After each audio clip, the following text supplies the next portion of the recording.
Hello, and welcome to Legislative Report. I'm State Representative Cris Dush of the 66th District in Jefferson and Indiana counties.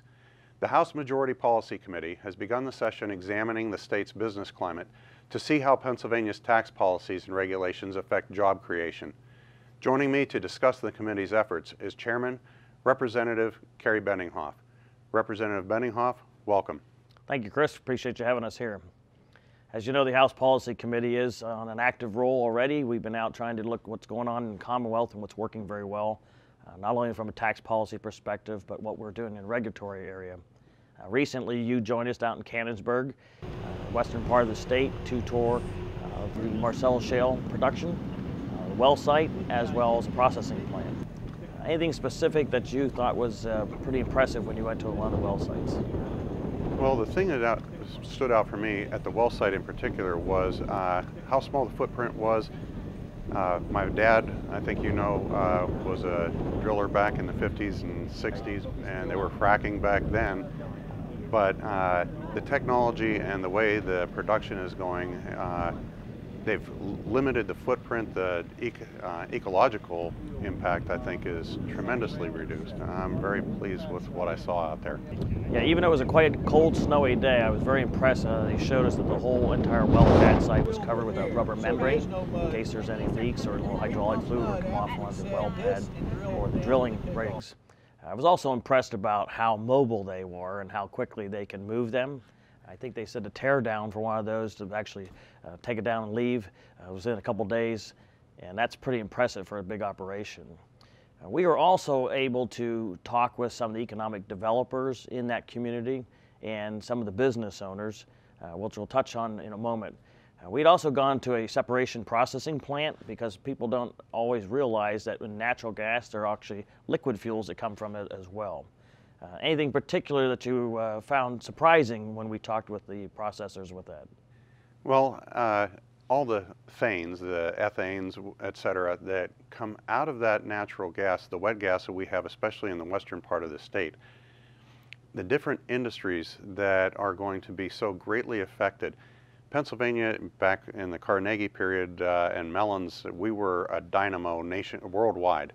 And the ability with all these different things from pharmaceuticals to plastics, what we can do for the transportation industry. There's no wonder that Saudi Arabia, Venezuela, and others basically declared war on Pennsylvania and the gas industry. It's because they see us as a threat financially. We are going to be a huge dynamo if we free this up and allow the economic activity that we saw in Washington County. It's just amazing. Forget about minimum wage down there. The competition for workers is so great, they don't need it. I think you touched on some interesting facts there, Chris. Number one, people get fearful about the word fracking. Fracking is a process. It's a process that's been occurring here in the Commonwealth for 75 years. The interesting thing with the Marcellus Shale find is we are now taking advantage of Pennsylvania technology, American technology, to be able to ascertain this materials a mile away from that small pad that you and I saw under the ground, not disturbing anybody, and more importantly, creating some terrific jobs in our area for the people that live in those areas. We've seen communities that were kind of barren and really struggling to have good incomes and to have a good job market.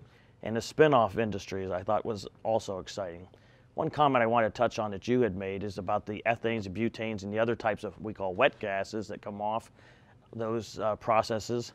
They are used in our everyday life. People don't realize that generally everything we use in our life is either grown on the farm through materials and fibers or mined out of the ground. And you elegantly said, whether it's plastics used for medical processes, our tables, our chairs, our glasses, everything we use on a day-to-day process. I think it's pretty exciting. And the secondary jobs.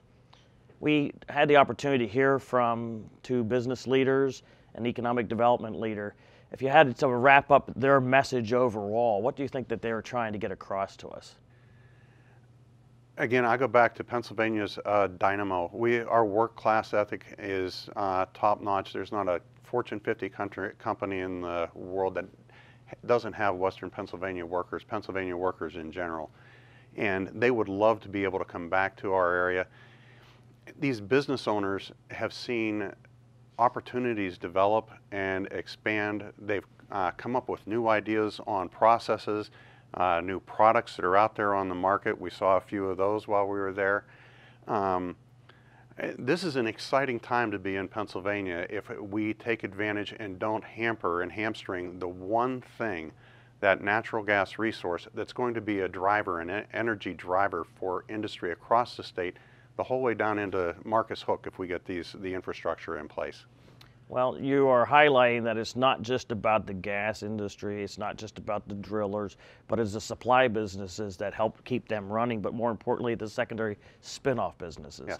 A gentleman and wife that joined us the evening before and discussed how their business was kind of on the verge, that they were deciding whether to even stay in business. You know, Yes. 56 years old, maybe we close it up and move away or do something different for the rest of our working years. And because of the shale industry coming in and being able to establish the economic boom that they did, I believe they took it to about a $6.3 million business currently, but able to hiring more employees, hiring local people, and they develop safety devices which are used not only in the shale industry, but they can be used in the construction industry, home building industry. This is all spin-off business. Yes. And this is things we saw 100 years ago when the iron ore business was here, the limestone business, and other types of aggregates or things that we would have mined out of the ground. The secondary job market that has grown out of this, I thought was pretty impressive. And to hear that business owner say, we took a chance, we stayed, we grew, and look at us now. And look at all the 6.3 people, million. Look at all the people he has working for him now, that they are nowhere near being in minimum wage jobs. I wish we had more time today, but that is all the time we have for today's program. I'm State Representative Cris Dush. If you need assistance with any state government matter, please feel free to contact my local office or through my website. That information will be shown in a moment. Thanks for watching, and please join me next time for Legislative Report.